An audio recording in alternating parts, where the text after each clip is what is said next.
Barak Yahuwah. Barak Yahuwah. Barak Yahuwah. Shabbat Shalom. Shabbat Shalom. Shabbat Shalom.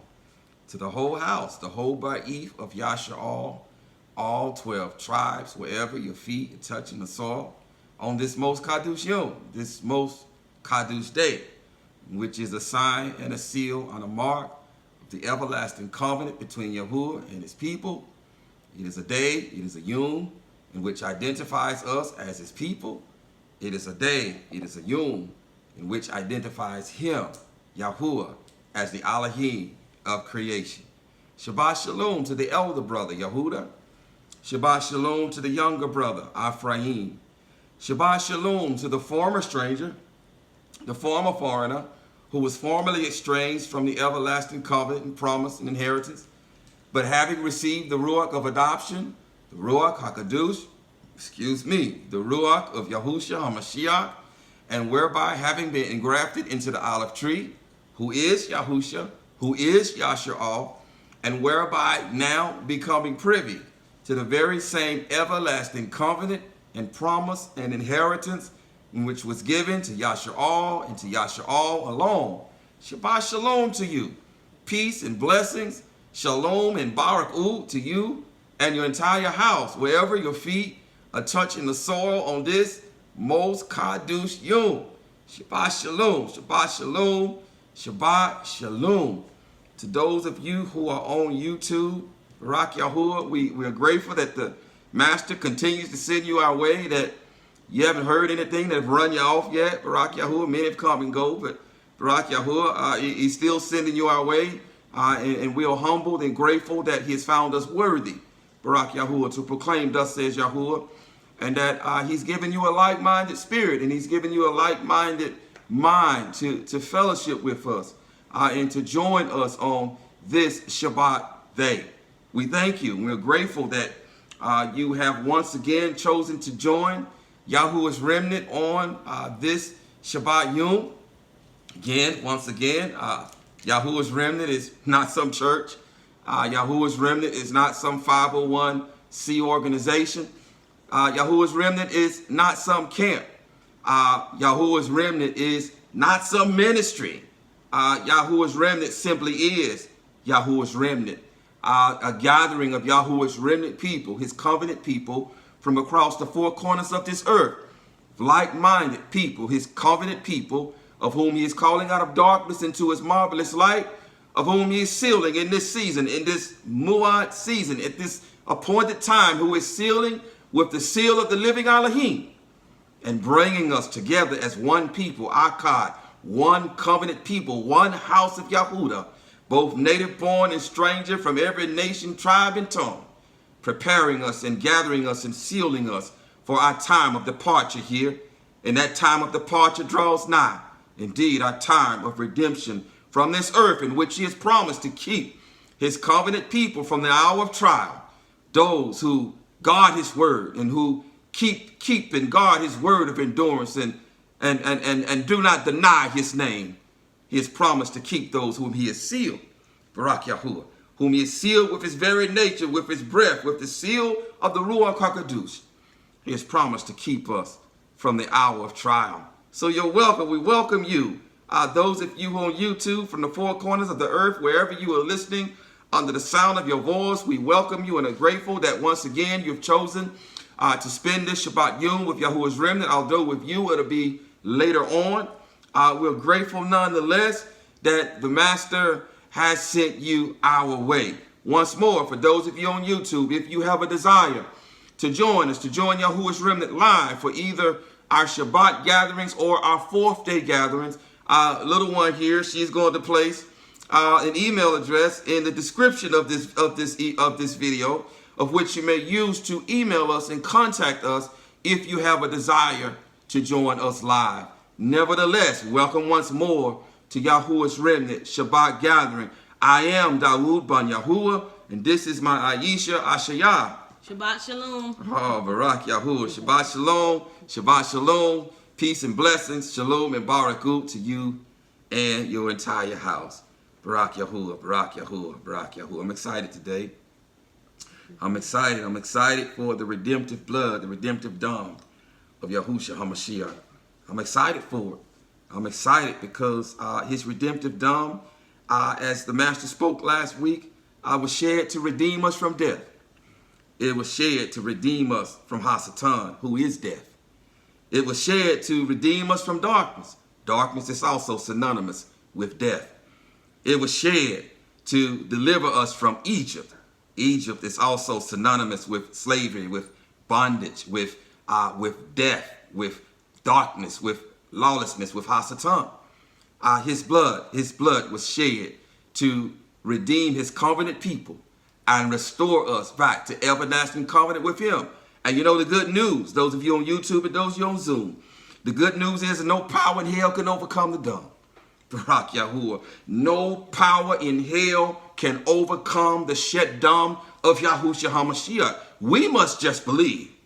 We must, Barak Yahuwah, thank you, Master. We must just believe that there is no power in hell that can overcome the redemptive dam of Yahushua HaMashiach. But as the Master spoke last week, now this redemptive dam is only for his confident people. It ain't for nobody else. Because in order for this redemptive dam to apply to you, you've got to be under Torah. Because this blood was shed in accordance with Torah. Yes, it was. Yes, it was. The dam was shed in accordance with Torah. And the Torah was given only to his covenant people. All who, whether you're native born, a stranger, or Gentile, whoever you are, if you come into covenant with Yahuwah, you've got to come by way of Torah. You've got to come by way of the blood of the shed dam of Yahushua HaMashiach, which was shed in accordance with Torah. And so here we are on this journey, on this narrow path, on this razor-thin journey, in this muadah, this appointed time, this in the consummation of the times, this time in this season, which is unlike any other, and which the world is getting ready to embark upon a time. It is getting ready to embark upon a season unlike it has ever seen before. Indeed, the season that's coming, Hasatan, the devil, who is death. He is death. He is death. As Yahuwah is life, Hasatan is death. As Yahuwah is good, he is evil. As Yahuwah is righteousness, he is unrighteousness. As Yahuwah is light, he is darkness. Death, darkness, chaos is getting ready to put on flesh. Yes, he is, because he is a copycat. As righteousness put on flesh and came to this earth, as love put on flesh and came to this earth, darkness, unrighteousness, death, hate is getting ready to put on flesh and come to this earth, in which he is going to rule for 3.5 years. Yes, he is. Yes, he is. But the Master has made a promise to his covenant people that if we guard his word of endurance, that he will keep us from the hour of trial, that he will keep us from death, because his blood, his redemptive blood has what? Has redeemed us from death. And in accordance with Revelation 14, verses 1 through 5, that 144,000 and those who are attached to us, that house of Judah, that house of Yahudah, in which we read about in Revelation 14, it says what? That these are the first fruits who have been what? Redeemed from the earth, redeemed by the shed dam of Yahushua HaMashiach. It is only the blood in which the Torah tells us the life of the creature is in his blood. It is only blood. It is only the redemptive blood of Yahushua HaMashiach that can redeem us from death. The only way to be redeemed from death is to have life poured into you. It's to have the dam poured into you. It's to have ruach, which is synonymous with the dam, poured into you. And this 144,000, those who are joined to us, are those, Barak Yahuwah, who have been sealed with the seal of the living Elohim, indicative of them having taken the dam, having drank the dam, having drinking the blood of the grapes, Barak Yahuwah, having partaken of the cup and drinking the blood of the grapes, Barak Yahuwah, and those who have had his life poured into him, the Ruach HaKadosh poured into them. It is these who will be redeemed from the hour of trial, the house of Yahudah.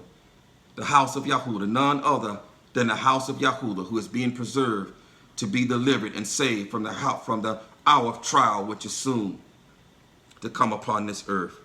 Ephraim, the other half of that stick, as the master has spoken. Ephraim, or Ephraim as a whole, will not be redeemed, and restored to covenant until after the great distress. He will not be redeemed until then, as a whole, until after the great distress. The younger son, the younger daughter, Ephraim, the last to be joined into marriage in accordance with the Torah, Genesis 29, will not be restored to covenant and redeemed as a whole until after the great distress. The elder daughter, in accordance with the Torah, is to be given into marriage first. The elder daughter is to be redeemed first to the Yahudi, then to the Gentile. The tents of Yahudah will be saved first. Indeed, Yahudah goes first. Yahudah would be the first to Mount Zion, and Yahudah would be the first to enter back into our land, where those who say that they are Yahudym and are not, the Master Yahuwah will cause them to come and worship before us, and to see indeed what a true Yahudi looks like, to see what true Yahudym look like. Indeed, so the Master has line upon line, precept upon precept. He's established this truth. Yes, he has. So we're not going to spend a lot of time in readdressing that truth, because the Master has already established that truth. Well, with line upon line and precept upon precept, here a little, there a little, he's already established the fact that Yahudah goes first. Yahudah, the elder son, the elder daughter, goes first, is the first to have the everlasting covenant renewed in us in this season, and will be the first to be brought to Mount Zion in this consummation of the times. In this consummation of the times, the house of Yahudah will be saved first. Then Ephraim, every nation, tribe, and tongue, will come out of the great distress, having washed their robes. Then they will be redeemed. They will be redeemed, and two sticks will become one. The house of Yahudah and the house of Ephraim will become one. And our husband will then be married to one wife, a complete, a whole Yasha'al, who is a representation of Kua. And he, being a representation of Adam, being the second Adam, he would then be married and joined to one wife. But this won't take place until after the great distress. And so the Master has given us a series of building blocks. In which to establish, in which to make a distinction between who is actually Yahudah and who is Ephraim. Because it is very important in this season, in this time, to make that distinction between who is Yahudah, so that you attach yourselves to Yahudah, of whom the scepter shall not pass from, nor a lawgiver from between his feet. Yahudah is his covenant people. Ephraim has been divorced since 722 BCE and remains divorced unto this day. That divorce captivity will not end until after the great distress as a whole. So it is important that you recognize who is Yahudah, what true Yahudah looks like, what it looks like to walk as Yahudym, so that not only that you attach yourselves to true Yahudah, but that you yourselves also begin to walk as Yahudym. Lest you be lured to the valley of Oh no, saying, oh no, how did I end up here in the great distress? I thought I was in right standing with him. I thought those those of whom I was fellowshipping with, of whom I was attached to, that they were Yahudah, that they were the true people of Yahuwah, that they were the true people of Yahuwah Elohim. And so he's removed all guesswork from the picture.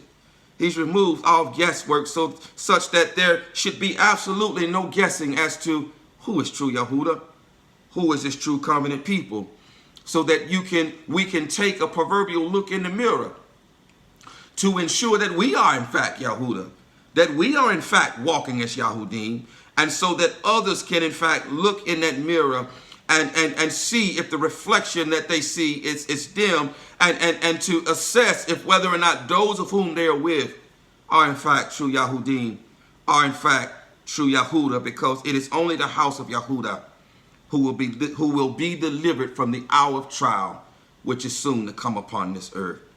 And so once more, the Master, he continues to give us a series of building blocks. Last week, he gave us the building block of the blood is the way.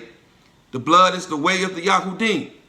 It is the way of his covenant people. Indeed, we must follow the cloud. We must follow the cloud. The Master wants to continue on that building block this week. This week, he wants to continue on this very important building block here, which perhaps is the most important building block once more that he has given us. And that is that the blood is the way. The dam, the blood, is the way of the Yahudym. The blood, the dam, is the way of his covenant people. We must follow the cloud. It is only given to his covenant people. The blood, the blood that was shed for the renewing of the covenant is only for his covenant people. This was established last week as the master read the Torah through his servant and saying, the life of the creature is his dam, is his blood. And I have given you, who? His covenant people, the blood for the atonement of sins upon the altar. He's only given it to his covenant people. Those who follow his instructions, who follow his righteous Torah, who have repented. Whether you are native born or stranger, it matters not. His covenant people are those who adhere to the voice of their father, who obey the commands of their father. Because indeed, it's not about some specific group of people. It is not about some specific genealogy. This goes back to Adam. This thing is about the redemption of all mankind, of which he is using his chosen people, Yahshua, as a vessel, as earthen vessels, to as messengers of reconciliation, to reconcile all of Adam, all of mankind, back into an everlasting covenant with him. So whether you're native born or stranger, the blood, the dam, is only given to his covenant people. It's not given to anyone else. No, it's not given to anyone else. The blood is kadosh. The blood is separated. And you do not give what is kadosh to dogs, nor do you cast your pearls before swine. And so the dam, the blood, is the way of his covenant people. It is the way of the Yahudym, and we must follow the cloud. The cloud is Yahusha, who shed his dam for us. But this week, in continuing that building block of the blood is the way. The blood is the way. It is the way of his covenant people. It is the way of redemption. It is the way of life. Only in the blood is the life of the creature. Only in the blood can one be resurrected from the dead. Because once one is dead, as there was a judgment spoken over all mankind, and all mankind, whether you know it or not, most of you are living dead. You are the living dead. You have no life in you. You have no blood in you.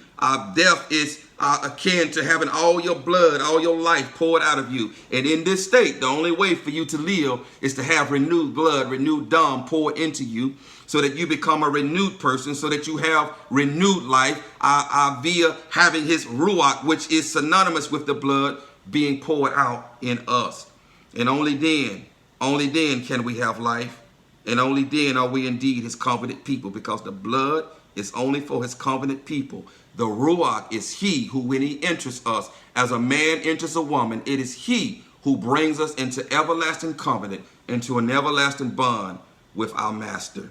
This week, however, Barak Yahuwah, in building this building block, the master wants to continue this path, or continue this building block in the blood is the way, but he wants to look at it.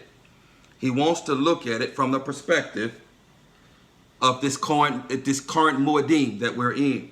This current Muadah that we're in, as that applies to the fall Muadim, the fall appointed times, the fall feast days. He wants to look at the blood is the way.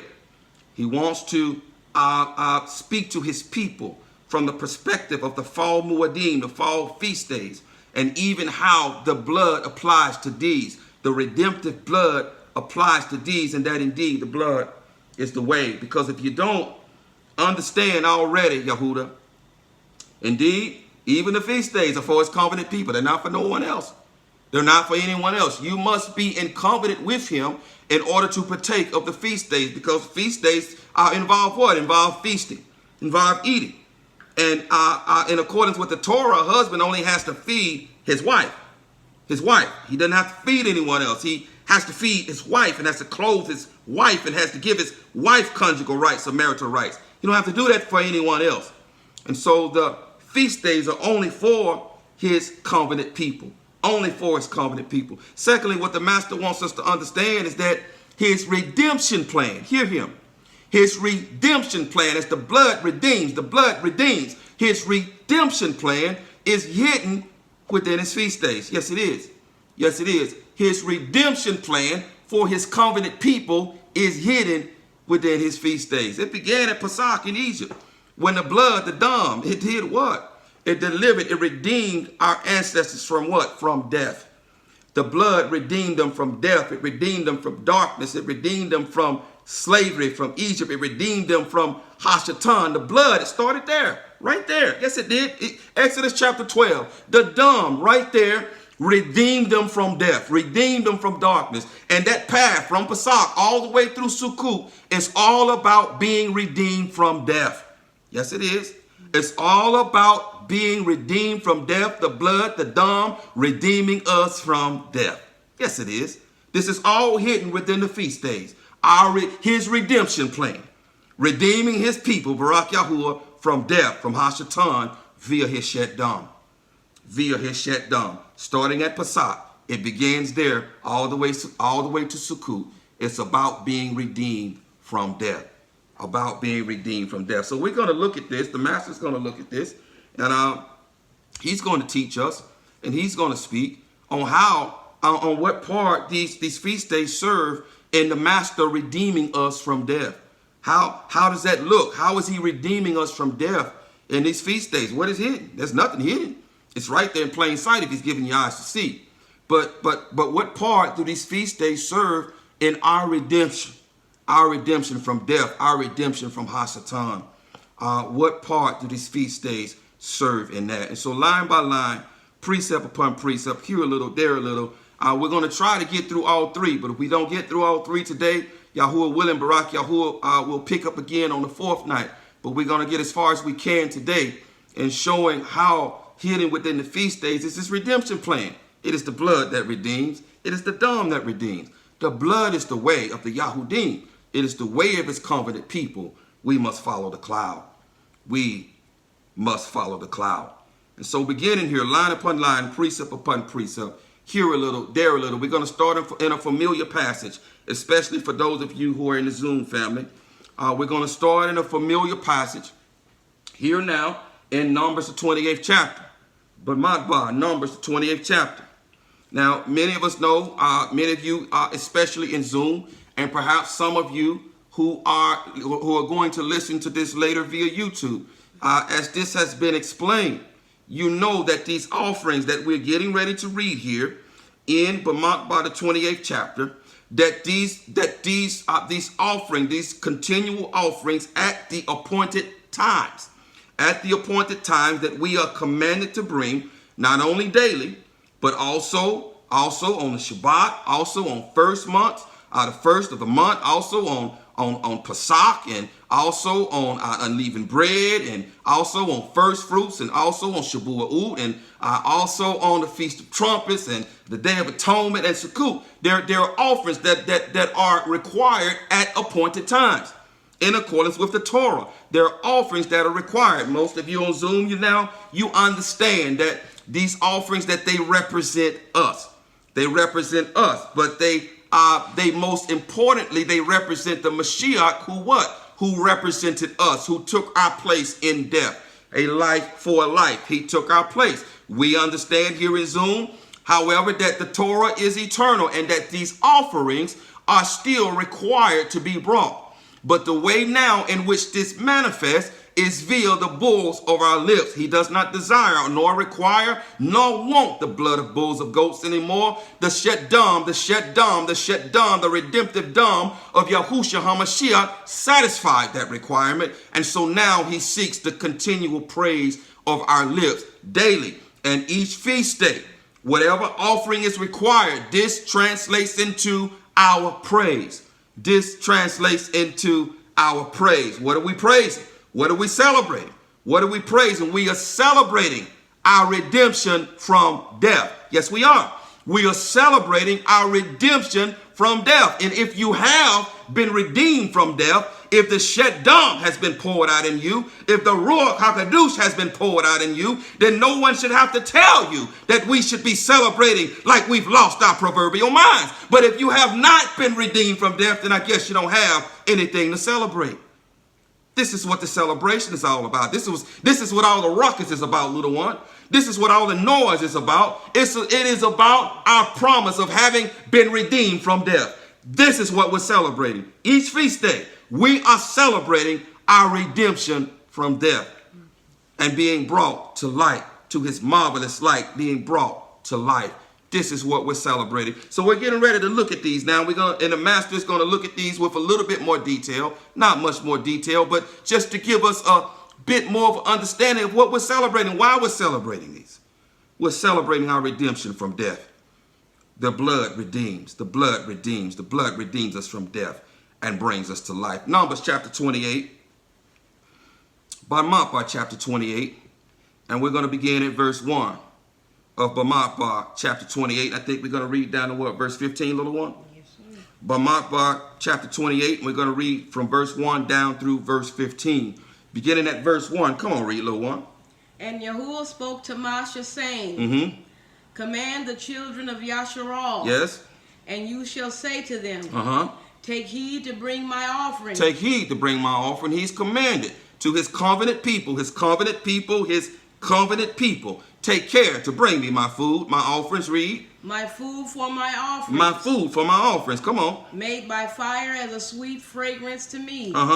At their appointed times. At their appointed times. At their designated times. Not another day. Not a day sooner, not a day later, but at their appointed times. Read.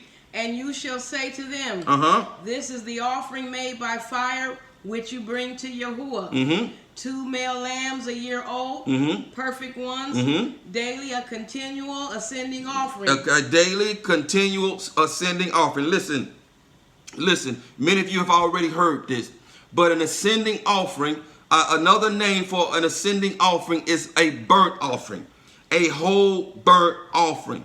The purpose of an ascending offering is to wholly consume the offering, to wholly burn it up on the altar, and in order to do what? To wholly consume sin, to wholly consume it, to wholly burn it up. Thus, an ascending offering had to burn all night until morning. It had to be completely consumed, simulating the complete consummation of sin. Thus, the fire under the altar could never go out. Come on, this is Torah.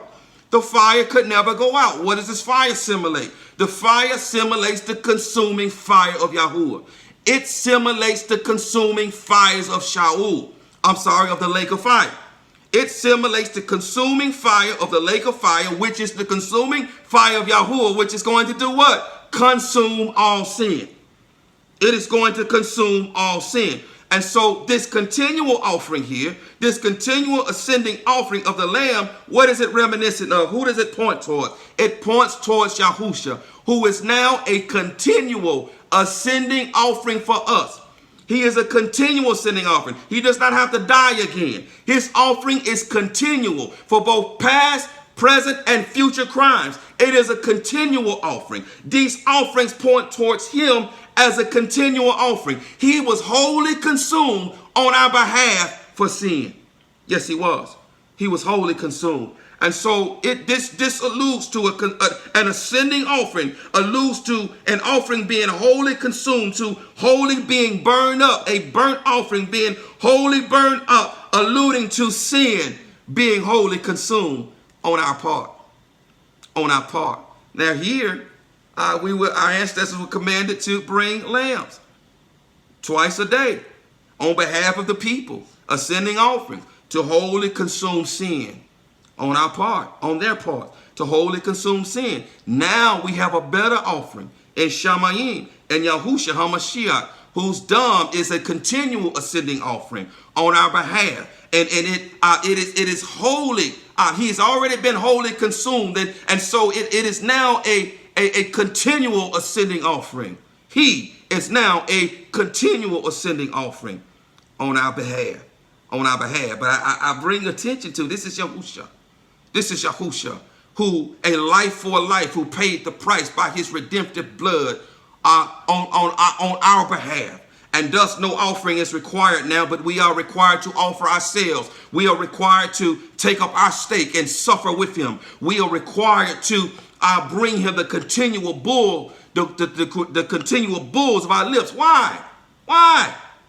In appreciation for the redemptive dam, for being redeemed, for what he has done for us. We're to bring him the continual bulls, the continual offering of our lips, provided that you've been redeemed, provided that you've partaken of the cup of the blood of grapes, provided that the blood had been poured out on the soil and you are drinking it and received life and being resurrected from death to life. Provided that you have death in you.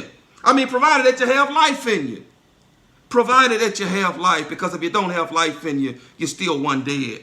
You're still one dead. And if you have received life, then we are to bring him the continual bulls of our lips, an ascending offering, the continual bulls of our lips, because there is an ascending offering in Shamayim for us that is continual, that is a continual fragrance, in the nostril of Yahusha, in the nostrils of Yahuwah, our master. Come on, read, little one. The one lamb you prepare in the morning, and the other lamb you prepare between the evenings, with 1/10 of an alpha of fine flour, as a grain offering mixed with 1/4 of a hin of pressed oil. Now, all of these offerings here, they come from the ground. The oil and the wheat and the wine, they all come from the ground. The wine comes from the fruit of the vine, from the grapes, which come from the ground. As Adam came from the ground. So these are all representations of man being wholly consumed on the altar. Being wholly consumed. And he put this in place shortly after the fall. The master put this practice here in place. He says, now, you bring me the first fruits from your soil. And so in bringing me the first fruits from your soil and offering it up to me, I'm not going to wholly consume you. This right here, though, however, I've given to you to be wholly consumed in your place.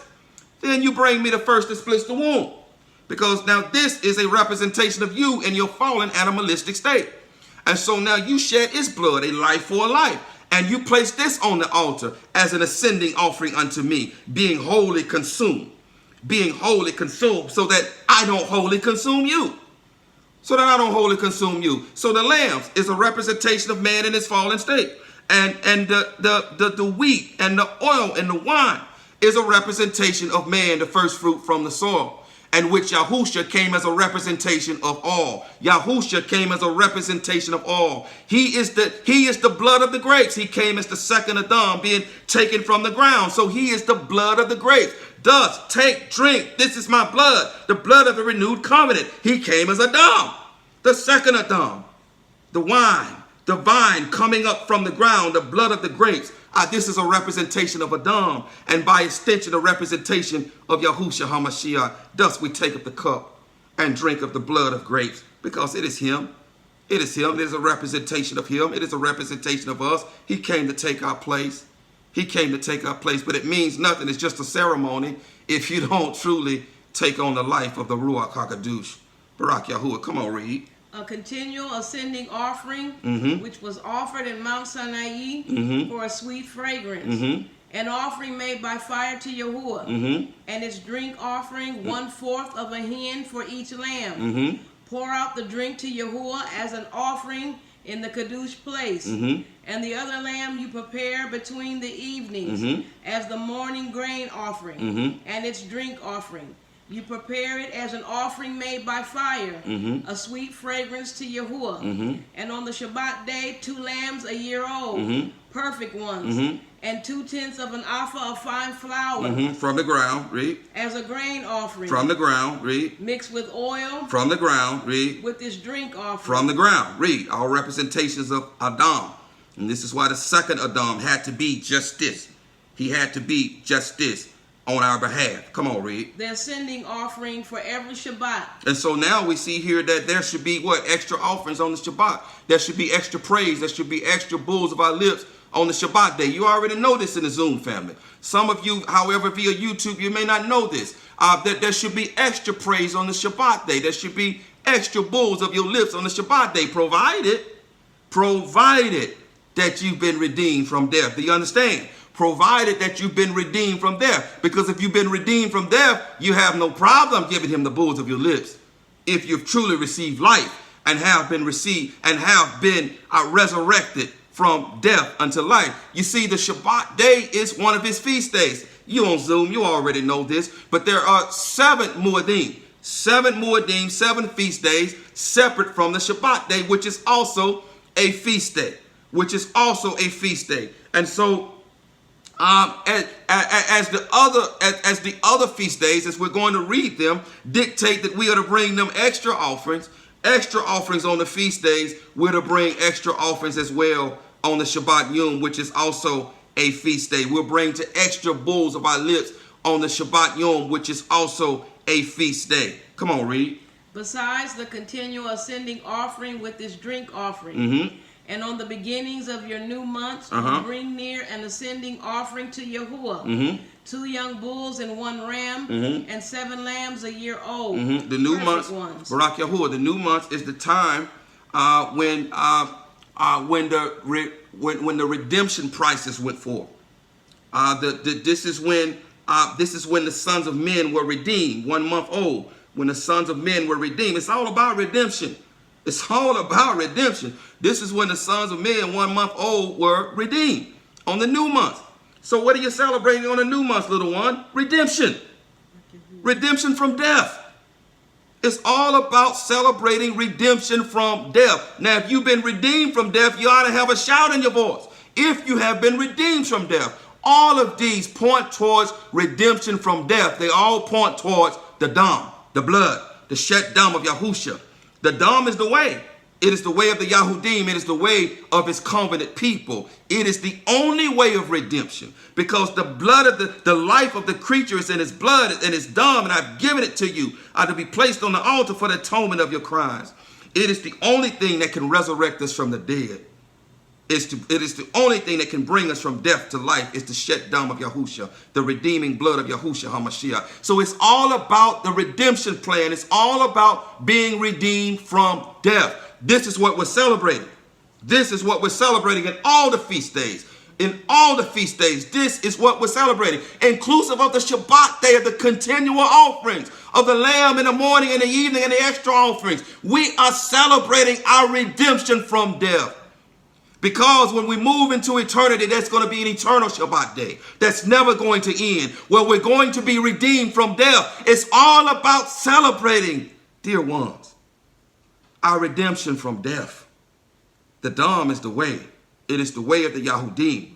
It is the way of his covenant people. Come on, read, little one. 3/10 of an alpha of fine flour as a grain offering from the ground, mixed with oil from the ground, for each bull. 2/10 of an alpha of fine flour as a grain offering from the ground, mixed with oil from the ground. For the 1 ram, 1/10 of an alpha of fine flour mixed with oil as a grain offering for each lamb, as an ascending offering of sweet fragrance. A whole burnt offering.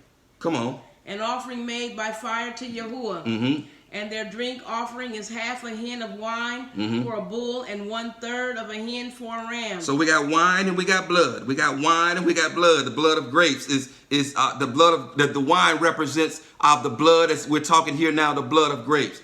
It's all about redemption. All this blood being shed, all these offerings being made.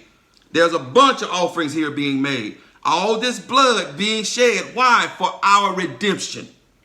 For our redemption. It is only the blood that can redeem us. It is only the Dam that can redeem us from death. So on the new months, even the new months, we are what? We are celebrating our redemption from death.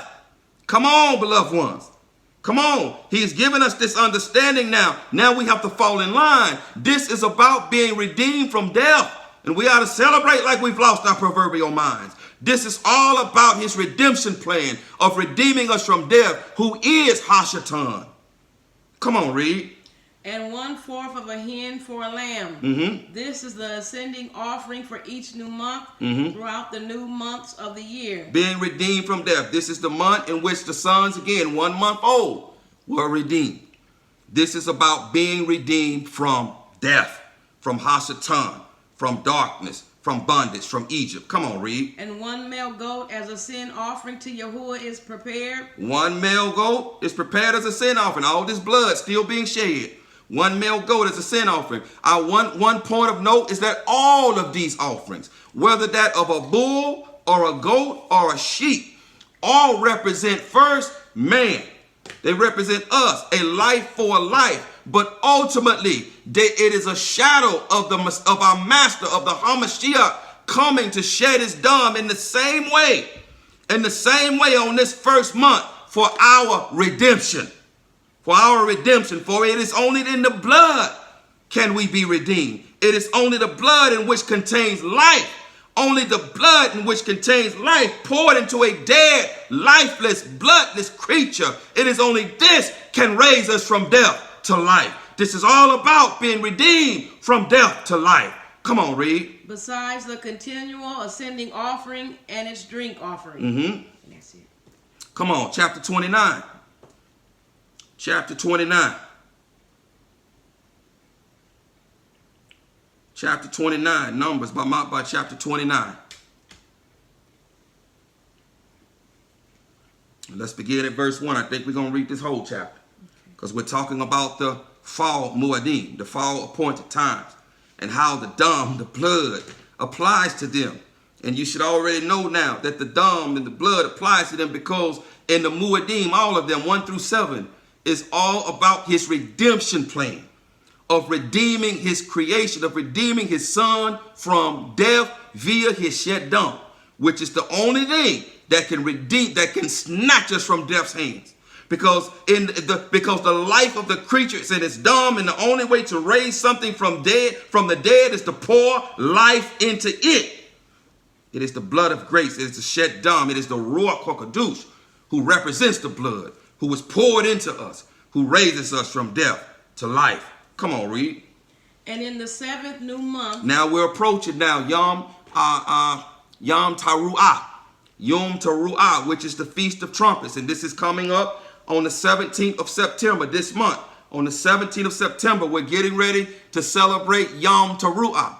How does Yom Teruah, what part does it play in the redemption plan?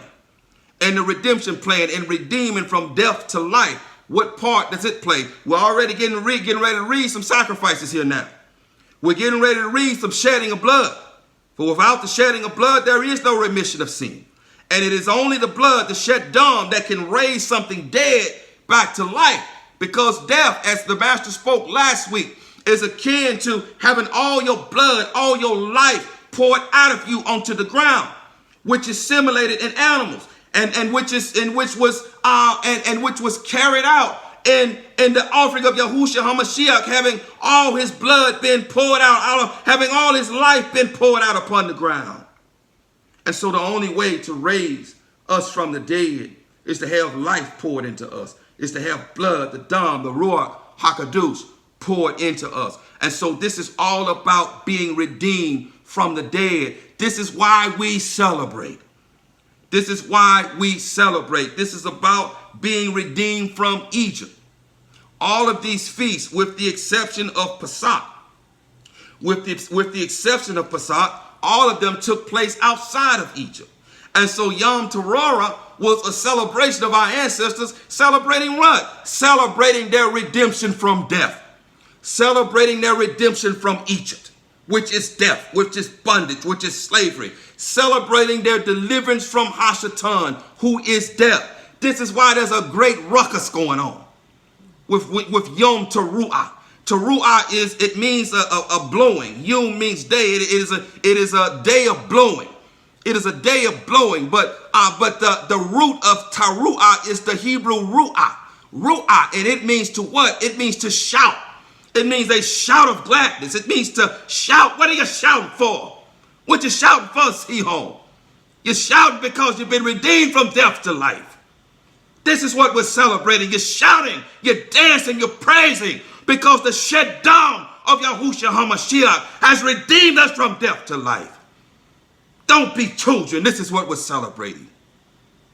This is what we're celebrating. Come on, let's read the blood, the shed dam, little one. Come on. On the first day of the new month, yes, you have a Kadush gathering. You do no servile work. It is Yom Teruah. Yes. And you shall prepare an ascending offering, a whole burnt offering on your path, on your behalf. But the blood had to be drained first. The blood had to be drained completely before the offering was placed on the altar as an ascending offering. Come on, read. to Yahuwah. 1 young bull, 1 ram. More blood, come on. 7 lambs a year old. More blood, come on. Perfect ones. Yes. And their grain offering. From the ground. Fine flour mixed with oil. From the ground. 3/10 of an alpha. From the ground. For the bull, 2/10 for the ram. And 1/10 for each of the 7 lambs. And 1 male goat as a sin offering. More blood. To make atonement for you. To make atonement for you. This is all about our redemption from death. A life for a life. Blood for blood. His blood for our blood. Because when we sin, the wages of sin is death. And when we die, it is as though all of our blood has been poured out from our bodies. Because of the sin of Adam. Death was brought upon all flesh. Because of the sin of Adam and Kua, death was brought upon all flesh. All of our blood, all of our dam has been poured out. And so in his redemption plan here, Yom Teruah, he's saying, now I want you to shout, Ruah. I want you to shout for gladness. I want you to dance. I want you to celebrate. I want you to celebrate your redemption from death to life, because I have come in flesh. And all these offerings, which were a shadow of me, I have come in flesh and shed my blood. And shed my redemptive blood so that you can have life. And poured my blood into you, but I provided that my blood has been poured out into you. Feel my Ruach HaKadosh, so that you will live. So Yom Teruah is a celebration of life. It is a celebration of being redeemed from death to life. This is what it's all about. We're going to talk more though. Come on, read. Besides the ascending offering with its grain offering for the new month, the continual ascending offering with this grain offering, and their drink offerings, according to their right ruling, as a sweet fragrance, an offering made by fire to Yahuwah, and on the 10th day of the 7th new month. Now we're talking about the Day of Atonement. Now we're talking about the Day of Atonement, which is not a fast. We're going to talk about this more. I don't know if we're going to get to it today or perhaps on the 4th day. It is not a fast. It is a feast. It is a feast day. Thus we have the offering of animals. The offering of animals that were to be eaten. That were to be eaten. It is a feast. It is not a fast. But the master perhaps will talk more about that either later today or perhaps on the 4th day. But read, little one. You have a Kadush gathering. You shall afflict your beings. Anah. You shall humble yourself. You shall not fast. The Hebrew shub means to fast. Anah means to humble oneself. Come on, read. You do no work. And you shall bring near an ascending offering to Yahuwah. Here we go. More blood, more blood, more blood. Come on. A sweet fragrance. 1 young bull. More blood. Come on. 1 ram. More blood. 7 lambs a year old. More blood. The blood is the way of the Yahudym. It is the way of his covenant people. It is the way in which we are redeemed from death to life. Come on. Perfect ones, they are for you. And their grain offering, fine flour mixed with oil. From the ground. 3/10 of an alpha. From the ground. For the bull, 2/10 for the 1 ram. 1/10 for each of the 7 lambs. 1 male goat as a sin offering. Besides the sin offering for atonement. The continual ascending offering with its grain offering and their drink offerings. And on the 15th day of the 7th new month. Now on the 15th day of the 7th new month, now we're talking about the first day of Sukkot. We're talking about the first day of Sukkot. All of these, and the master's going to talk more about what part they played in the redemption plan. But suffice to understand now that the reason that we celebrate, the reason that we give him the bulls of our lips like we've lost our proverbial minds, the more offerings that are required, the more bulls of our lips that we give. But why is it that we celebrate? We are celebrating because this is our redemption. This is our redemption hidden within them. It's the master's redemption plan for his people, which begins with the blood, the dam. The dam, without the shedding of the dam, there is no forgiveness of the sin of sins. It is the dam, which is the life of the creature, poured out into dead, lifeless bodies, via the Ruach HaKadosh. This is the master's way of resurrecting us, of snatching us out of death's hand, of snatching us out of Hashatan's hand, of snatching us out of the grips of Egypt. Because our father sold our flesh, our father Adam sold our flesh to Hashatan. He sold us into death and bondage to him. He is death. He sold us into death and the bondage to him. He has a legal contract. He has a legal right over flesh. He has a legal contract and right to all flesh. A legal right. A legal right. And that contract, it's sealed. It's tight. It is a tight contract. But there's one loophole. There's one loophole. Death. Death. Blood. Blood. Blood is the only thing, because we're already dead. Understand that. Because of what I've done, I remember the words of the master. And the day that you partake of this fruit is the day you shall surely die. He wasn't lying. He cannot lie. Remember, we are dead. We are dead. We were born into sin and shaped into iniquity. Who is sin? Hasatan is sin. As Yahuwah is righteousness, Hasatan is sin. We was born into him, born into his grasp because of Adam. And the only way out of that is blood, is death. It's death. We're already dead. So the only way for us to live is to have his renewed life, his renewed blood poured into us and to resurrect us.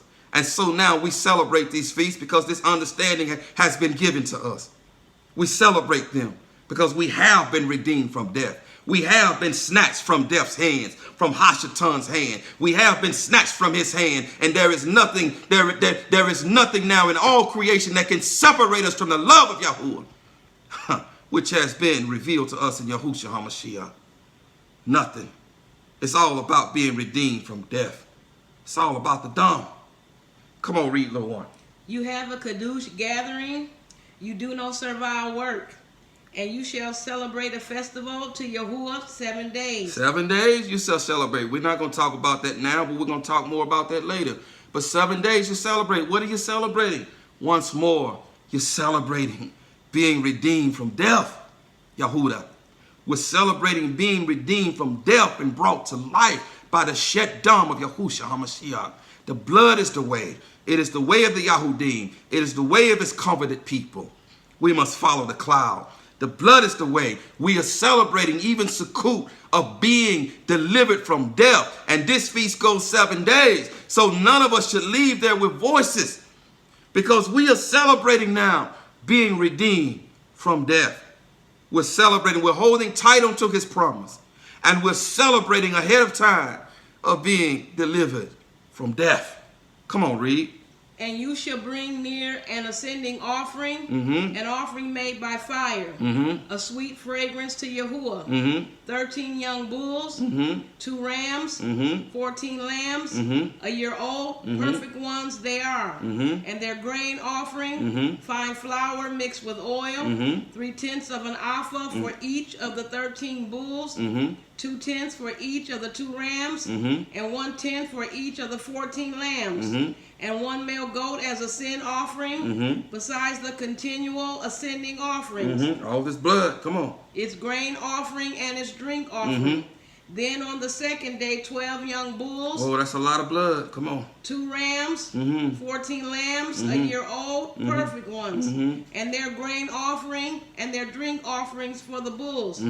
For the rams and for the lambs, by their number, according to the right ruling. A lot of blood, come on. And 1 male goat as a sin offering, besides the continual ascending offering, with its grain offering and their drink offering. A lot of blood required to deliver us from death.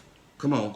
And on the 3rd day, 11 bulls, 2 rams, 14 lambs, a year old, That's perfect ones. Still a lot of blood, little one. Come on. And their grain offering and their drink offerings for the bulls. No, from the ground. Come on. For the rams and for the lambs, by their number, according to the right ruling. And 1 goat as a sin offering, besides the continual ascending offering. My.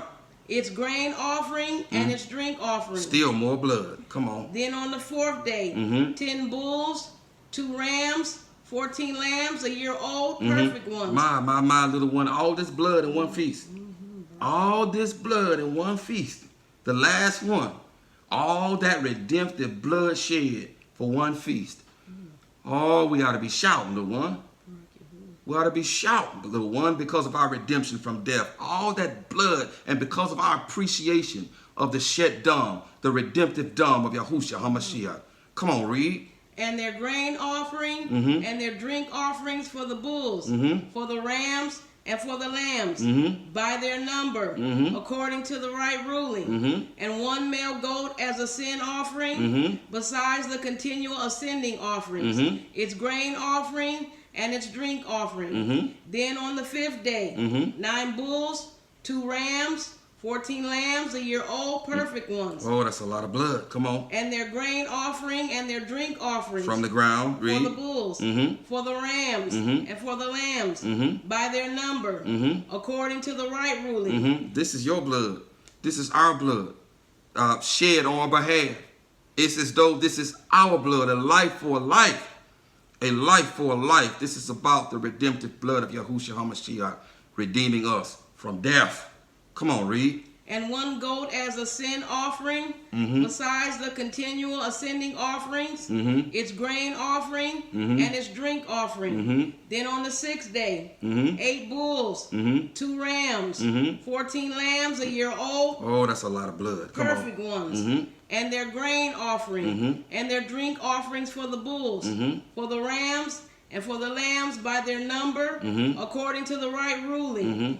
And 1 goat as a sin offering, besides the continual ascending offerings, its grain offering, and its drink offering. Then on the 7th day, 7 bulls, 2 rams, 14 lambs, a year old, perfect ones, and their grain offering, and their drink offerings for the bulls, for the rams, and for the lambs, by their number, according to the right ruling. And 1 goat as a sin offering, besides the continual ascending offerings, its grain offering and its drink offering. On the 8th day, you have an assembly. The last great day. Oh, there will be an assembly on the last great day, little one. Oh, there'll be a great assembly on the last great day. Come on, read.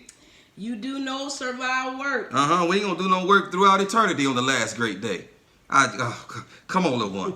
Come on. And you shall bring near an ascending offering, an offering made by fire, a sweet fragrance to Yahuwah. More 1 blood. bull, 1 ram, 7 lambs, a year old, perfect ones. Their grain offering and their drink offerings. All that blood. For the bull, for the ram, and for the lambs, by their number, according to the right ruling. And 1 goat as a sin offering, besides the continual ascending offerings, its grain offering and its drink offerings. These you prepare to Yahuwah at your appointed times, besides your vowed offerings and your voluntary offerings, as your ascending offerings and your grain offerings, as your drink offerings and as your shalom offerings. And Masha spoke to the children of Yasharal according to all Yahuwah had commanded Masha. Barak Yahuwah, Barak Yahuwah. That's a whole lot of dung for Sukkot, little one. A whole lot of dung that is shed for our redemption, for the redemption of mankind. Why is there so much dung shed for Sukkot? Because this dung shed in Sukkot is reminiscent of all mankind, of all creation. This is about the redemption and the restoration of all mankind, of all creation, bottled up and hidden in the redemption plan of Sukkot.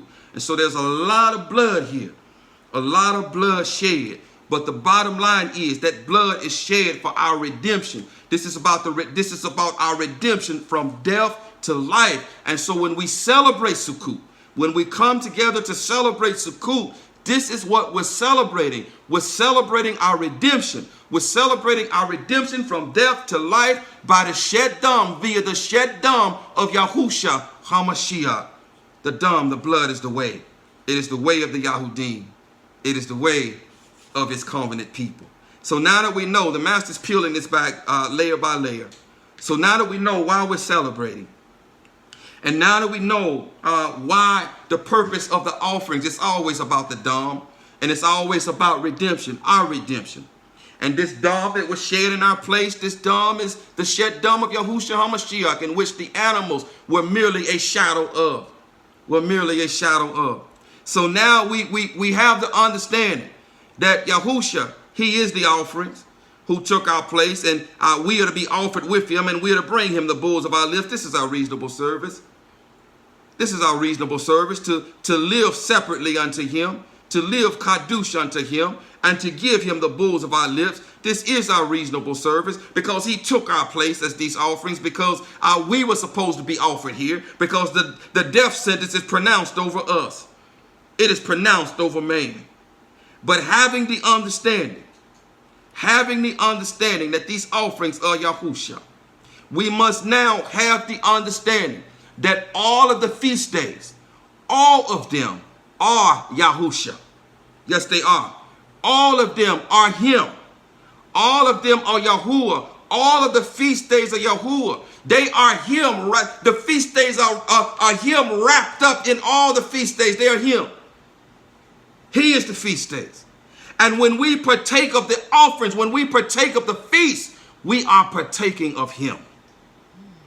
We are partaking of him. We are partaking of the lamb that was slain before the foundation of the earth. When we partake of the feast, we are partaking of him. We are partaking of Yahuwah. We are partaking of the lamb slain before the foundation of the earth. It is his blood, his redemptive blood, that is wrapped up in these feasts. His redemptive blood. And in these feasts is the master's redemption plan for his people via his Yahudym, redeeming us from death to life via his blood. And so, understanding now that when we partake of these feasts, we partaking of him because he's all the offerings, because he's all of them. We've got to make sure then, Yahudym, that we're worthy to partake of the offering, that we are worthy to partake of the feast. He is the feast. He is the offerings. We must ensure that we are found worthy to partake of his redemptive blood, and to come there with the right mind and the right heart, and the right heart of gladness and of celebration, understanding now that this is all about redemption, and the reason that we are celebrating our redemption from death to life via the Yahudym of Yahushua HaMashiach. We had better show up there right. We had better show up to these feasts right, with no uncleanness on us, because we are partaking of him. We are partaking of his offering. He is all these offerings. The master spoke about this briefly as we were preparing for Pesach. But understand this. The blood, irrespective of what animal it was shed from, it represents Yahusha. It represents the Yahudym of Yahusha, and it is him, it is he of whom we are taking part of. Even in celebrating the feast, we are taking part of him. We are partaking of his death. We're partaking of his flesh. And so we must be found worthy to do so. We must examine ourselves. Even before entering into the feast, we must examine ourselves, understanding that we are partaking of him. Come on, give us another precept, little one. Leviticus 7, 1 through 21. Leviticus chapter 7. Let's go to Leviticus 7. Leviticus chapter 7. It's all about the Dom. It's all about redemption hidden within his feast days. And so we celebrate our redemption. We celebrate our redemption. This is what we celebrate, like we've lost our proverbial minds. We celebrate our redemption through the Yahudym, the shed blood of Yahushua HaMashiach. This is what we're celebrating. Being redeemed from death to life. Leviticus chapter 7, verse 1 through 21. Leviticus chapter 7, verses 1 through 21. The master merely wanted to lay a foundation there about Numbers 28 and Numbers 29. He wanted to lay a foundation for an even deeper understanding. Let's turn now to Leviticus 7, and we'll read from verse 1 through verse 21. Beginning at verse 1, read, little one. And this is the Torah of the guilt offering. Yes. It is most kadosh. It is most kadosh. Again, this is Yahusha. This is his Yahudym. It's all about the Dom. It is most kadosh. Read. The guilt offering is slain in the place where they slayed the ascending offering. And its blood is sprinkled on the slaughter place. All about the Dom, all about the blood, the redemptive blood of Yahushua HaMashiach. Read. All around. Yes. Then he brings from it all its fat, the fat tail and the fat that covers the entrails, and the 2 kidneys and the fat that is on them by the loins and the appendage on the liver. Where all the sin is contained. where all the toxins are contained, the fat and the kidneys. They collect the toxins and the impurities in the body.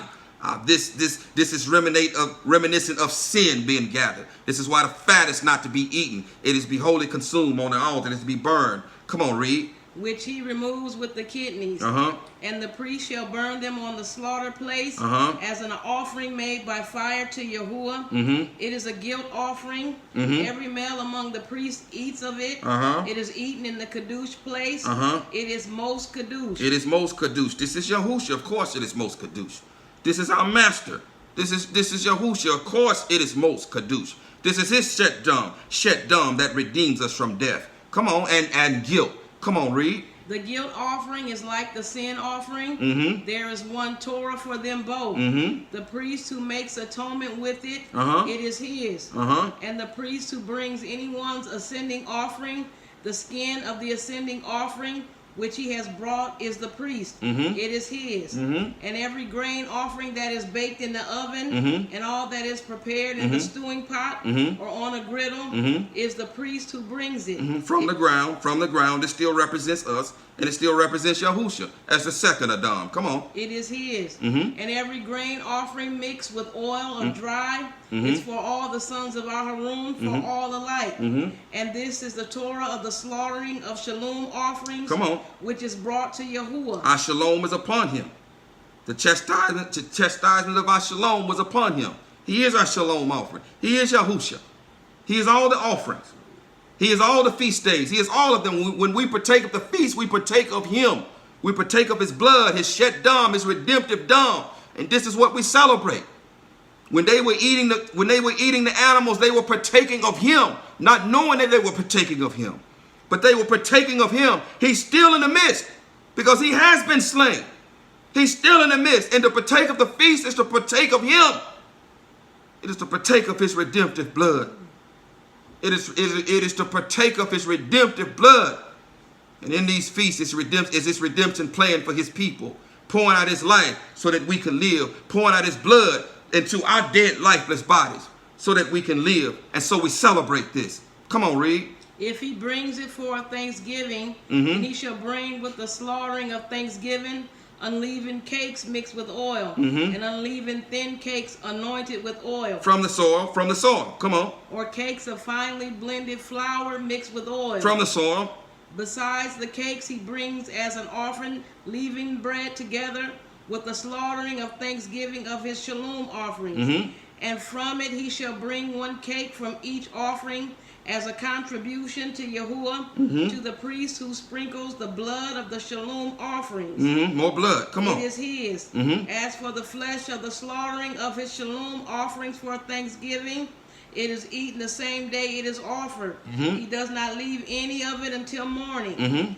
And if the slaughterings he bring is a vow or a voluntary offering, it is eaten the same day that he brings his slaughtering. And what is left of it is eaten the next day. But whatever is left of the flesh of the slaughtering on the third day is burned with fire. However, if any of the flesh of the slaughtering of his shalom offerings is eaten at all on the third day, it is not accepted. It is not reckoned to him who brings it. It is unclean to him, and the being who eats of it bears his crookedness. And the flesh that touches that which is unclean is not eaten. Listen, read. And the flesh that touches that which is unclean is not eaten. It is burned with fire. Come on. And as for the clean flesh, all who are clean eat of it. All who are clean eat of it. All who are clean, Yahudah, partake of the feast. Eat of it. All who are clean. Understand that the feast is Yahusha. He is the feast. It is he who we are partaking of. And we are celebrating his shed dam, which redeems us from death to life. It is he who we are partaking of. We must do business. We must do business with him before partaking of his feast, because we are partaking of him. He is all the slaughterings. He is all of them. We're not just talking Pesach. He is all the slaughterings. He is the feast day, and we must be clean to partake of them. He must declare us to be clean before partaking of him. Come on, read. But the being who eats the flesh Hear of the him. slaughtering of shalom offerings, Listen. that belongs to Yahuwah, Listen. while he is unclean, Listen. that being shall be cut off from his people. That being shall be cut off from his people. Yahudah, listen, please. This is the consummation of the times. Sukkot is the very last feast of this season. We have the Feast of Trumpets coming up. We have the Day of Atonement, in which you have an opportunity to have your sins forgiven and have your sins atoned for. And then we have Sukkot, which is the very last feast of the season. The very last one. This is the consummation of the times. These feasts, all of them are very important, but hear him. This is the consummation of the times. Do business with him. Do business.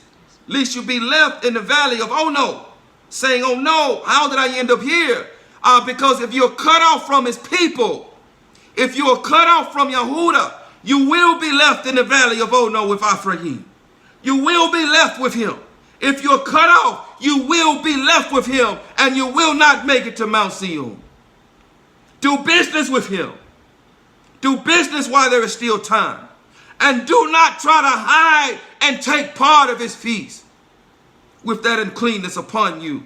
Because it is Yahusha whom we are taking part of. It is his redemptive blood that we are partaking of. And it is a celebration of being redeemed and delivered from death to life. Come on, read, little one.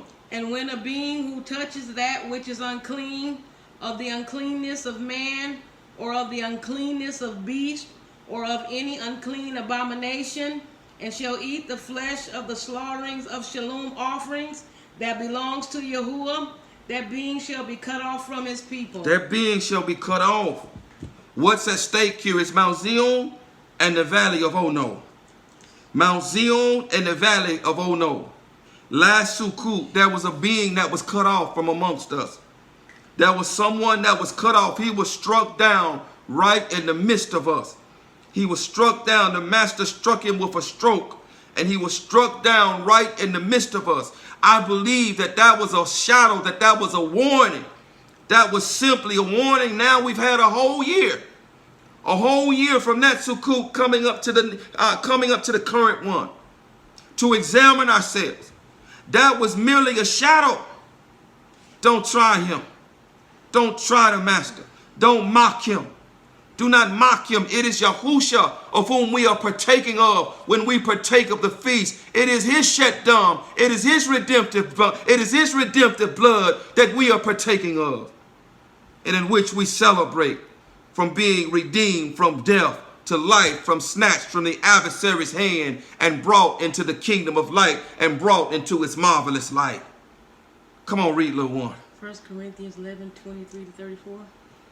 Rock Yahuwah. 1 Corinthians now. 1 Corinthians chapter 11.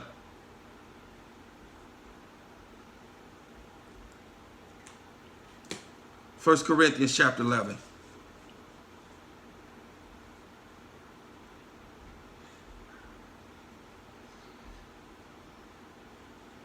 Master still laying a foundation. There's still much more that he wants to speak of concerning how do the Muad'Dim, what part do they play in his redemption plan? How does the blood, the dam, which is applicable to each in the redemption from death to life, how do they apply to each feast day, each muadah, each appointed time? 1 Corinthians, the 11th chapter. 23-34. Verses 23-34. 1 Corinthians, the 11th chapter, verses 23-34. We must do business with the master. The first feast begins on 9/17. We must do business with the master. We must do business before partaking of him. We must do business with him.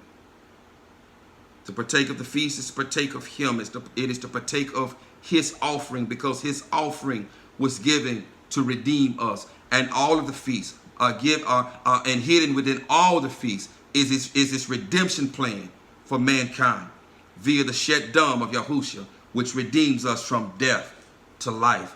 And it is this that we celebrate. 1 Corinthians chapter 11, beginning at verse 23, reading down to verse 34. Beginning at verse 23, read, little one. For I received from the master that which I also delivered to you, that the master Yahusha, in the night in which he was delivered up, took bread, and having given thanks, he broke it and said, Take, eat, this is my body which is broken for you. Now understand that this is specifically for Pesach, but his body was broken in each of the feasts. You see the offerings, you see all of them. This is his body being broken in each of the feasts. And his Yahudym, the blood of grapes, being spilled in each of the feasts. His body is in each of them, not just in Pesach. His body is in all of the feasts. His Yahudym, the shed blood of grapes, the blood of grapes is in all of the feasts. His redemptive blood is in all of them. All of them, not just in Pesach. Come on, read. Do this in remembrance of me. In the same way also the cup after supper, saying, This cup is the renewed covenant of my blood. As often as you drink it, do this in remembrance of me. Do this in remembrance of me. The blood of grapes was shed in all of these feasts. In Sukkot, there was a lot of blood. There's a lot of blood shed. A lot of blood shed. There's a lot of the blood of grapes shed in Sukkot. Shed in Sukkot. A lot of the blood of grapes. And so it's all the master. It's all Yahusha. It's all his body. It's all the blood, the dam of the renewed covenant. Because it is the blood of the renewed covenant that brings us from death to life. That brings us from death to life. Being in covenant with the master is life. Being outside of covenant with the master is death. And so the blood, the dam of the renewed covenant is in all of the feasts. All of them. His redemptive blood is in all of the feasts. They are all about the restoration back into a renewed covenant with him. They're all about the redemption, our redemption from death to life. All of them. All of them. And it is this that we celebrate. We celebrate his redemptive Yahudym that has redeemed us from death to life. Come on, read. For as often as you eat this bread and drink this cup, you proclaim the death of the master until he comes, so that whoever should eat this bread or drink this cup of the master unworthily shall be guilty of the body and blood of the master. But let a man examine himself, and so let him eat of that bread and drink of that cup. Let a man examine himself, Yahudah, and let him eat of that bread and drink of that cup. Read.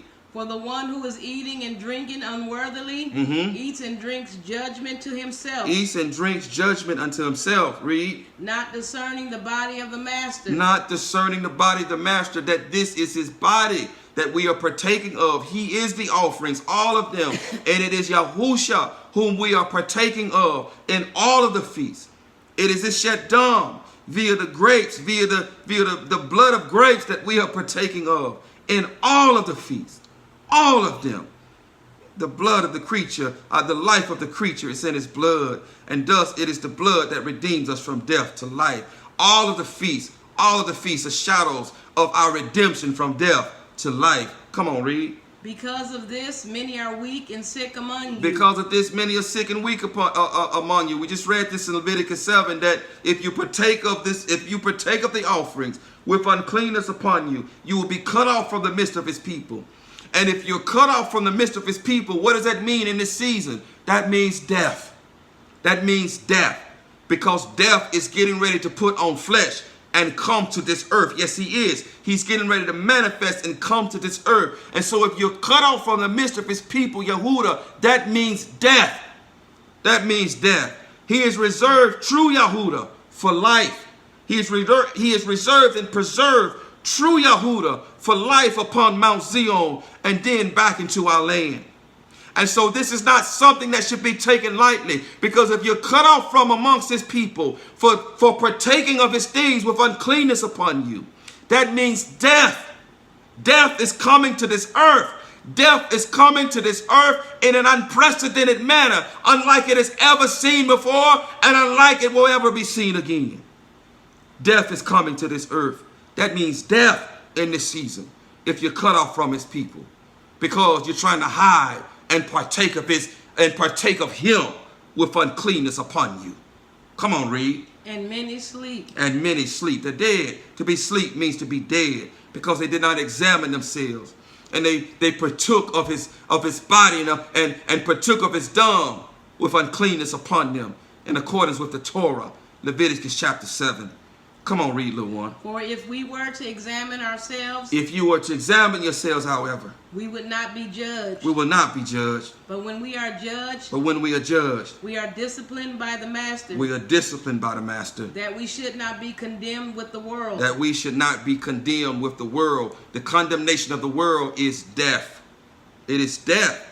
The condemnation of the world is death. As it is written, there is now therefore no condemnation to those who are in Yahushua HaMashiach. There is no death. There is no condemnation to those who are in him, in us. The world don't know him. The world does not know him.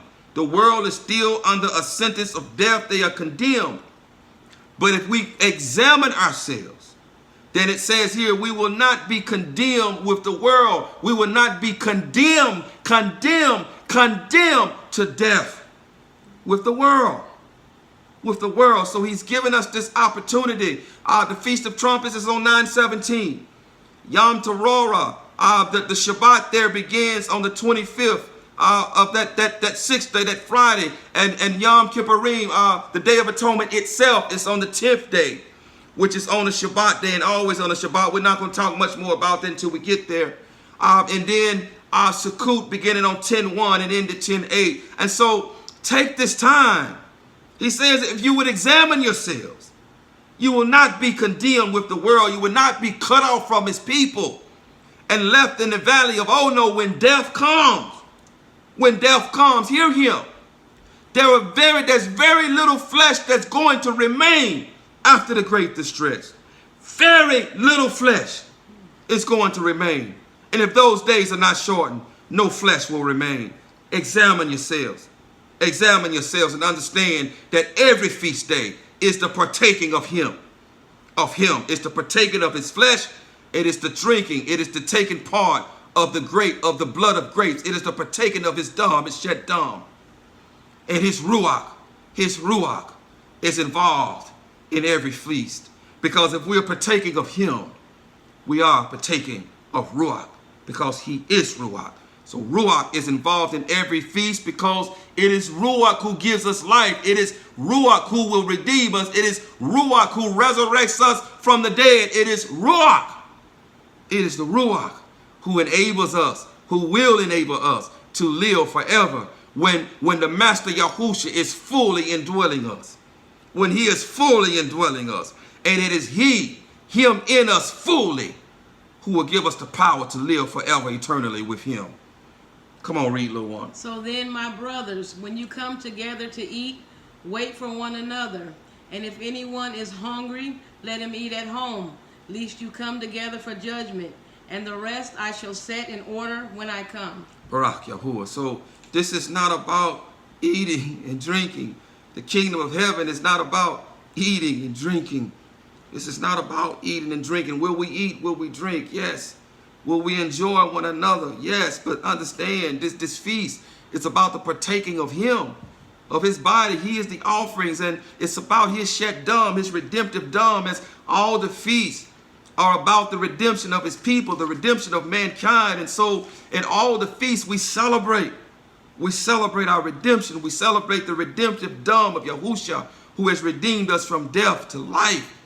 This has got to be foremost on our minds when we come together. This has got to be foremost on our minds.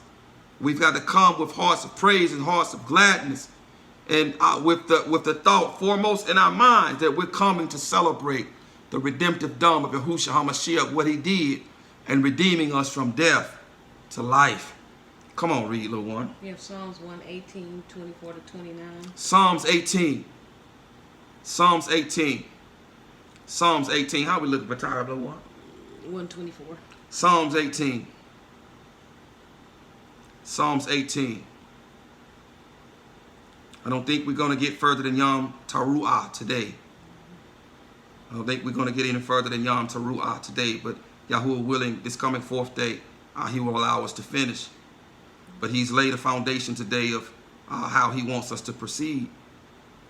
Psalms 118. What verses, little one? 24 to 29. Verses 24 to 29. Psalms 18, verses 24 to 29. Psalms 18, verses 24 to 29. And we're going to read this very slowly so that you get this understanding. Psalms 18, verses 24 to 29. Beginning at verse 24. Let's read slowly so they get the understanding, little one. This is the day Yahuwah has made. This is the day that Yahuwah has made. Read. Let us rejoice and be glad in it. Let us rejoice and be glad in it. Read. I pray, O Yahuwah. I pray, O Yahuwah. Please save us now. Please save us now. Please save us now. Yeshua. Please Husha. Please Husha. Hushana. Hushana. Hushana. Please save us now. Hushana. Come on, read. I pray, O Yahuwah. I pray, O Yahuwah. Please send prosperity. Please send prosperity. Blessed is he who is coming in the name. Baruch haba basham Yahuwah. Blessed is he who is coming in the name of Yahuwah. Of Yahuwah. Baruch haba basham Yahuwah. These are the very words that our ancestors spoke when they threw palm leaves down on that Shabbat day. It wasn't Palm Sunday, Christian. On that Shabbat day, the 10th day of the first month, when they threw those palm leaves down. And as our master came riding in on a donkey, the lamb slain before the foundation of the earth, they proclaimed, Hushana, save us now. Hushana, Baruch haba basham Yahusha. Baruch haba basham Yahusha. Blessed is he who comes in the name of Yahuwah. They proclaim these very same words on that Shabbat day, on the 10th of the month, on that first day. Come on, read. We shall bless you from the house of Yahuwah. Yahuwah is all, and he gave us light. Bind the festival offering with cords to the horns of the slaughter place. Now we just finished talking about Yahusha. Baruch haba basham Yahusha. Baruch haba basham Yahusha. This is about Yahusha. This is about Yahuwah in flesh. Save us. Hushana. Hushana. Now it declares here, bind the festival offering upon the altar. He is that festival. He is that festival. He is that festival offering that's bound upon the altar. He is that festival offering that is bound upon the altar. We partake of him. He is the festival offering. All of the festivals. He is the festival offering of whom we partake of. And we cannot partake of this festival offering with uncleanness upon us. Understanding that it is his redemptive blood that we are celebrating. All of his life was poured out. He suffered for us. And all of his life, all of his blood was poured out upon the ground to redeem us from death to life. And we celebrate this. And we celebrate this by giving him our reasonable service, by living kadosh and acceptable unto him, by bringing no uncleanness to his festivals when we partake of the festival offering, when we partake of his flesh and his dung, the blood of grapes, and we celebrate like we've lost our proverbial mind because the dung, the shed dung, the redemptive blood of Yahushua has redeemed us from death to life, and there's no devil in hell that can reverse it. There's no devil in hell that can do nothing about it.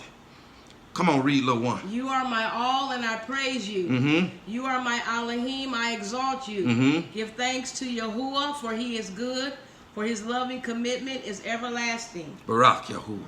Barak Yahuwah. Barak Yahuwah. I think we're going to move into Matthew, little one. Matthew 24. Barak Yahuwah. Barak Yahuwah. Now, having laid that foundation, let's take a look now at Yom Teruah. Yom Teruah. And let's allow the master to show us how does Yom Teruah, how does the shed dung of Yahushua HaMashiach, how does it apply to Yom Teruah, the Feast of Trumpets? The Feast of Trumpets. How does it apply to the Feast of Trumpets, and how does that relate to his redemption plan for his people? How does that relate to his redemption plan for his people in being what? Redeemed from death to life. Turn now to Matthew chapter 24. Matthew chapter 24. Turn to Matthew, Matat Yahu chapter 24. Matat Yahu chapter 24. Matthew, Matat Yahu chapter 24. Matthew, Matat Yahu chapter 24. And we're going to begin at verse what, little one? 15 to 31. Verses 15 through 31. Verses 15 through 31. Matat Yahu chapter 24, beginning at verse 15 and reading down through verse 31. Matat Yahu chapter 24, beginning at verse 15, reading down through verse 31. Beginning at verse 15. Come on, read for us, little one. So when you see the abomination that lays waste, spoken of by Daniel the prophet, set up in the Kadush place, he who reads, let him understand. Then let those who are in Yehuda flee to the mountains. Let him who is on the housetop not come down to take whatever out of his house. And let him who is in the field not turn back to get his garments. And woe to those who are pregnant, and to those who are nursing children in those days. And pray that your flight does not take place in winter or on the Shabbat. For then there shall be great distress. For then there shall be great distress. This is Yahukub's distress. This is Yahukub's distress. Who is Yahukub? Yahukub is Yasha'al. Who is Yasha'al? Ephraim, who took on the name of his grandfather. Ephraim is firstborn. Ephraim is Yasha'al. This is Yahukub's distress, in which Yahukub, in which Ephraim, in which Yasha'al is destined for. Understand this. Understand this. There are many Yahudym who are going to come out with Ephraim because they are acting like Ephraim. They are acting in accordance with their flesh, and so they're going to come out with Ephraim. Only 12,000 from the tribe of Yehuda are going to Mount Zion. Only 12,000 from the tribe, the actual tribe of Yehuda, are going to Mount Zion. Everybody else are from different tribes, but if you are attached to the tribe of Yehuda, you are a Yahudym. No different than all who are attached to Ephraim are Ephraimi, irrespective if you are Yehuda or Benjamin or a Levite. If you're attached to them, acting like them, you're coming out with Ephraim. And so Yahukub's distress is for Yahukub. It is for Yasha'al. It is for Ephraim. Ephraim. For then there shall be great distress. Read. Such as has not been seen since the beginning of the world until this time. Such as not been seen since the beginning of the world. And read again. Since the beginning of the world until this time. Until this time. Read. Nor ever shall be. Nor no shall ever shall be. Read. And if those days were not shortened, no flesh would be saved. No flesh would be saved. Read. But for the sake of the chosen ones, those days shall be shortened. But for the sake of the chosen ones, those days will be shortened. What chosen ones? Yahukub, Ephraim, Yahukub. But for his sake, those days will be shortened. Understand. Death, who is Hasatan, who has a right to flesh, who has a right to those who have not been redeemed by the blood. Those who have been redeemed by the blood, he has no authority over. He has no right to, because we've been snatched from his hands. We've been redeemed from death to life. And if you are Yehuda, you ought to be shouting right now. If you are Yehuda, true Yehuda, you ought to be shouting right now. This distress is for those who are dead. It is for those who do not have the seal of the living Elohim. It is for those who have not partaken of the redemptive blood, the redemptive dam of Yahushua HaMashiach, who have not partaken of the vine, who have not partaken of his Ruach. This is for Ephraim. This is for Yahukub. This is for Yasha'al, who will not be redeemed, who will not be restored to covenant until after the great distress. Come on, read, little one. If anyone then says to you, look, here is the Mashiach, or there, do not believe. For false Mashiachs and false prophets shall arise, and they shall show great signs and wonders, so as to lead astray, if possible, even the chosen ones. See, I have forewarned you. So if they say to you, look, he is in the desert, do not go. Or look, he is in the inner rooms, do not believe. For as the lightning comes from the east and shines to the west, so also shall the coming of the Son of Adam be. For wherever the dead body is, there the vultures shall be gathered together. And immediately after the distress of those days, Yahuwah's distress, read. The sun shall be darkened, and the moon shall not give its light, and the stars shall fall from the heaven. Come on. And the powers of the heavens shall be shaken. And then the sign of the Son of Adam shall appear in the heaven, and then all the tribes of the earth shall mourn, and they shall see the Son of Adam coming on the clouds of the heaven, with power and much esteem.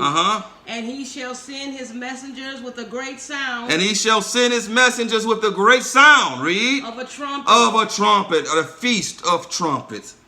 The feast of trumpets. Being redeemed from death to life. Yahuwah, Ephraim, Ephraim, here in the Feast of Trumpets, when he sends out his messengers, will be redeemed from death to life. Those who remain will be redeemed from death to life. Not only them, but those who have died, those who have gone on, will be resurrected from the dead with the great of a sound of a loud trumpet, the Feast of Trumpets. They shall be raised from death to life, and they shall be redeemed from death to life. The first resurrection will take place. The first resurrection will take place. This is the redemption from death to life. This is Ephraim. This is Ephraim. This is every nation, tribe, and tongue, a great multitude that cannot be numbered.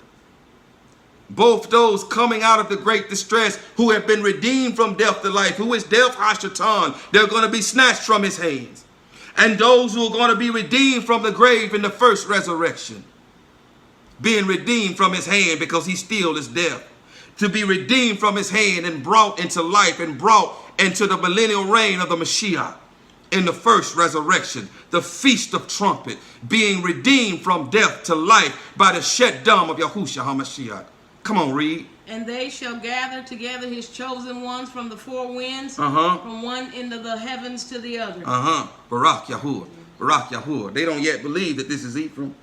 Come on, little one, line by line, precept upon precept. We're talking about the Feast of Trumpets. We're talking about Yom Teruah, a day of blowing, a day of blowing, a day of blowing of trumpets, a day of blowing. Yom Teruah. Yom Teruah, we're talking about a day of blowing, and it is a day of blowing, and Ruah being the root of Taruah. Forgive me. Ruah being the root of Taruah. Ruah means to shout. It means to shout for gladness. It means to shout for gladness. Why is shouting for gladness? Why is Ephraim now shouting for gladness? Because now he's been redeemed from death to life. He's been redeemed from death to life. Come on, give us another precept, little one. Jeremiah 30:6-7. Jeremiah 30. Yahweh Yahu, Jeremiah chapter 30. Jeremiah, Yahweh Yahu, chapter 30. Chapter 30. Yahweh Yahu, Jeremiah, chapter 30. The redemptive blood. It's all about the blood. All about the blood. It is the blood that we celebrate, because the blood delivers us from death to life. And we celebrate all the feasts because we're celebrating life. We're celebrating being delivered from death to life. But if you are Yahudah, he has promised to redeem us from the hour of trial, which is soon to come upon this earth.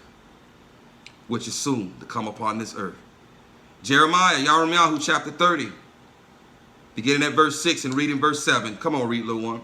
Ask now and see if a man is giving birth. Ask now and see if a man is giving birth. Read. Why do I see every man with his hands on his loins like a woman in labor? Why do I see every man on his loins like a woman in labor? Read. And all faces turn pale. And all faces turn pale. Oh, for great is that day. Oh, for great is that day. There is none like it. There is none like it. And it is the time of Yahudym's distress. And it is the time of Yahudym's distress. Who is Yahudym? Yahudym is Yasha'al. Who is Yasha'al? Ephraim. He is Ephraim. Ephraim. It is Yahudym's what? Distress. Distress. Read. But he shall be saved out of it. But he shall be saved out of it. Immediately following the distress of those days, he shall send his messengers to the four corners of the earth with the great sound of a trumpet. Taruah. Taruah. Taruah. And he shall gather his chosen ones from the four corners of this earth. And also the first resurrection shall take place with the great sound of a trumpet. The first resurrection shall take place. Because of what? Because of the redemptive blood of Yahushua HaMashiach, in which redeems us from death to life. From death to life. That's Yahweh chapter 30. We're talking about Yahudym, who is Ephraim. You don't believe he's Ephraim. Let's go now to chapter 31. Yahweh chapter 31. We're not going to read it in its entirety. We're not going to read it in its entirety. We're just reading this precept so that you understand that this is Ephraim. This is Ephraim. Yahweh chapter 31, Jeremiah chapter 31, beginning at verse 1. And I think we're reading to verse 9, little one. Yes. Barak Yahuwah. Yahweh chapter 31, beginning at verse 1, reading down to verse 9. Read, little one. At that time declares Yahuwah, I shall be the Elohim of all the clans of Yasharal. I shall be the Elohim of all the clans of Yasharal. Right now, he is the Elohim of Yahudah. He is the Elohim only of the living. He is not the Elohim of the dead. To be alive means to what? To take on his redemptive dom. It means to take on his spirit, his ruach. Those who have taken on his blood, his dom, and his ruach, these are his covenant people. His covenant people is Yahudah, because Yahudah was never divorced. Ephraim was divorced in the year 722 BCE. But after the great distress, he shall be the Elohim of all the clans of Yasharal. As Ephraim comes out of the nations, as he comes as every nation, tribe, and tongue. Come on, read. And they shall be my people. And they shall be my people. Read. Thus said Yahuwah, a people escaped from the sword, found favor in the wilderness. We just read this in Matthew 24. Read. Yasharal, when it went to find rest. Yasharal, who is Yasharal? Yahudym, his name was changed to Yasharal. He is Ephraim. He gave his name to his grandson, his youngest grandson. He is Yasharal, the firstborn. Read. Yahuwah appeared to me from afar, saying, I have loved you with an everlasting love. Therefore I shall draw you with loving commitment. I am going to build you again, and you shall be rebuilt, O maiden of Yasharal. Again you shall take up your tambourines and go forth in the dances of those who rejoice. Again you shall plant vines on the mountains of Shamaroon. The planters shall plant and treat them as common. For there shall be a day when the watchmen cry out. For there shall be a day when the watchmen cry out. Read. On Mount Ephraim. On Mount Ephraim. Read. Arise and let us go up to Zion. Arise and let us go up to Zion after the great distress. Read. To Yahuwah our Elohim. To Yahuwah our Elohim. For thus said Yahuwah, sing with gladness for Yaakov. Hey, sing with gladness to Yaakov. Read. And shout among the chief of the nation. Hey, shout among the chief of the nation. Ruah. Ruah, to give a shout of gladness. This is Yom Teruah. To give a shout of gladness. Because we've been redeemed from death to life. But if you're Yahudah, you ought to be shouting right now. You ought to be shouting right now, because if you are Yahudah, if you are his covenant people, you've already received this redemptive blood. It already courses through your veins. His ruach is already in you. And he's promised to redeem us and save us from the hour of trial. Come on, read. So when Yom Teruah comes, we're already shouting. We're already shouting for gladness during Yom Teruah. We're already giving a shout for gladness. We're already blowing the shofar. Because if you are true Yahudah, you've already been redeemed from death to life. And you celebrate Yom Teruah as though you've been delivered from death to life. Come on, read. Cry out, give praise, and say, O Yahuwah, yes, save your people, the remnant of Yasharal. The remnant of Yasharal of Ephraim. Come on. See, I am bringing them from the land of the north. See, I'm bringing them from the land of the north. And shall gather them from the ends of the earth. And shall gather them from the ends of the earth. Among them the blind and the lame. Among them the blind and the lame. those with child and those in labor. Those with child and those in labor. Together a great assembly returning here. Together a great assembly, a great throng returning here. 2 sticks now becoming one. Ephraim joining his older brother Yehudah. Come on, read. With weeping they shall come. With weeping they shall come. And with their prayers I bring them. And with their prayers I bring them. I shall make them walk by rivers of water. I shall make them walk by rivers of water. In a straight way in which they do not stumble. In a straight way in which they do not stumble. For I shall be a father to Yasharal. So I shall be a father to Yasharal Ephraim. Read. And Ephraim, he is my firstborn. And Ephraim, he is my firstborn. He is my firstborn. Yom Teruah, the shout of the trumpet, the gathering of Ephraim from the 4 corners of the earth after the great distress, the sound of the trumpet to in the first resurrection, bringing the whole house of Yasharal, 2 sticks becoming one, back into covenant, back into the bond of covenant with him. And there'll be great gladness, great shouting, dancing, as all of Yasharal now is being redeemed from death via the Sheddam of Yahushua HaMashiach. Yom Teruah, the blowing, a day of blowing, a day of gladness, a day of shouting, a day of dancing, a day of rejoicing. Yom Teruah is a Shabbat Yom. It is a Shabbat day. And on that day, it will be a Shabbat day. It will be the start of the 7,000 years. And so a day to Yahuwah is 1,000 years. This will be a 1,000-year millennial rest Shabbat day, where we will rest for 1,000 years and shout and dance and be glad because of our redemption, because of the redemptive blood of the Lamb for 1,000 years. It is a day of celebrating being redeemed from death, a day of shouting with gladness, a day of the blowing of the shofars, because we are glad, we are grateful, because we have been redeemed by the redemptive blood of Yahushua from death to life. It's all about the Dam. The Dam is the way. It is the way of the Yahudym. It is the way of his covenant people. We must, Barak Yahuwah, follow the cloud. We thank you, Master Yahuwah, for this day. We thank you for what you have spoken on this day, for giving your children even more insight and even more clarity as to what we are celebrating and why we are celebrating, so that we celebrate with gladness, Master, with joy, and with a fervent praise unto you for what you have done, for what your redemptive blood has done for us and redeeming us from death to life. It is my prayer that this word has gone forth to the 4 corners of the earth, reaching even Ephraim, because he doesn't have to go through the great distress. He can join his elder brother. He can join his elder brother Yehudah now by partaking of the blood, the Dam, the drinking of the grapes, and receiving your Ruach in him and coming back into the bond of covenant with you. He doesn't have to go through it.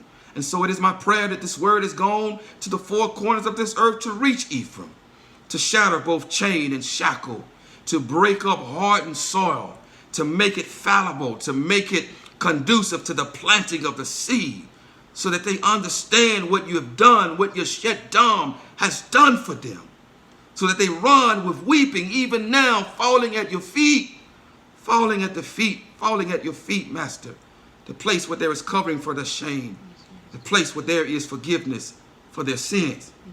It is my prayer that not one word has fallen by the wayside, not one word has, one seed has fallen amongst thorns, and not one seed has fallen on shallow ground. But indeed that this word, this seed, Master, has fallen on fertilized soil, good soil, such that you will come with the blood of grapes, your Sheddam, your living water, and water that seed, such that it grows up and that it begins to produce the fruit that leads to everlasting life.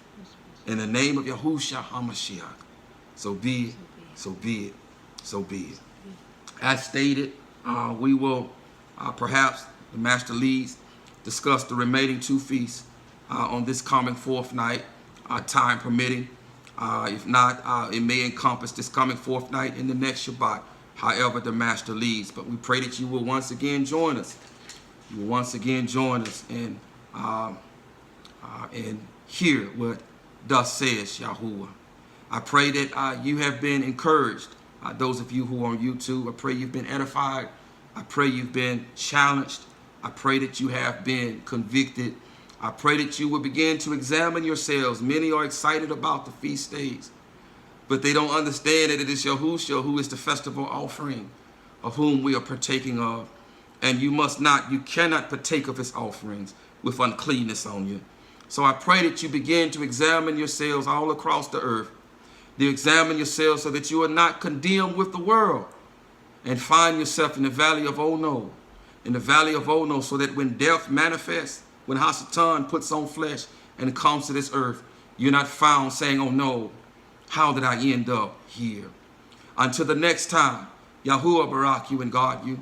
Yahuwah make his face shine upon you and show favor unto you. Yahuwah lift up his face upon you and give you shalom.